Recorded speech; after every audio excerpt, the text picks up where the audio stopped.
केरवा के पत पर सूरज दे लियो झट अवतार। अर्घ लेने ठार पवनो तिन मिटबू झट अनहार।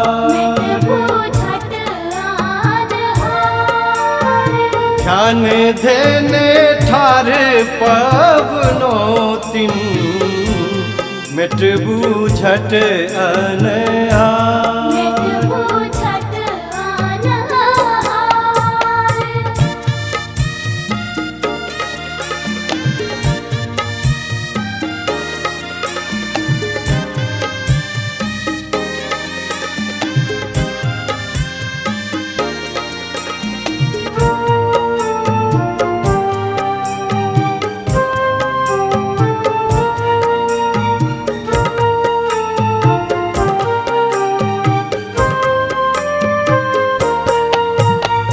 पर भारी छठी के बरतिया लागे लागत नहीं पार।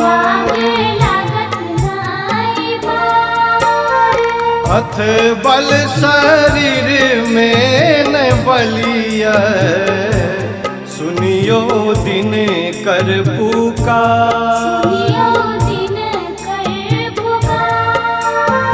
केरवा के पत पर सूरज दे लियो झट अवतार।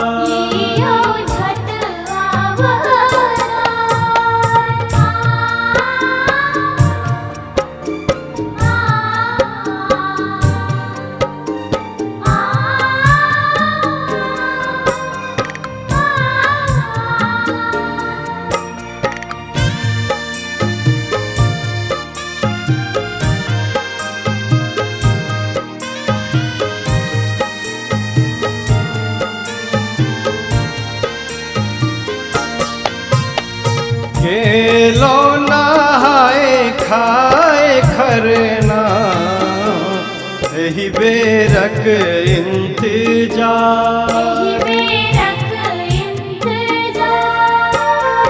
कन कन शरद है माल जेहन जल बीच ठार। केरवा के पत पर सूरज दे लियो झट अवतार।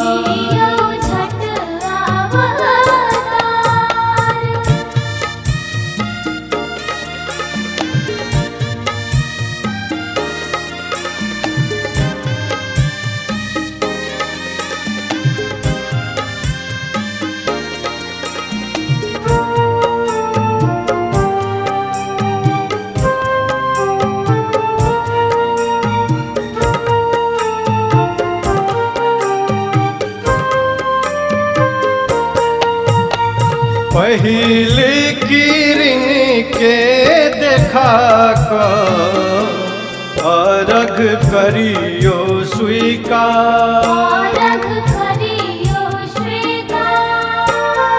होइयो सहाय रान मैया करियो अमी तक उद्धार।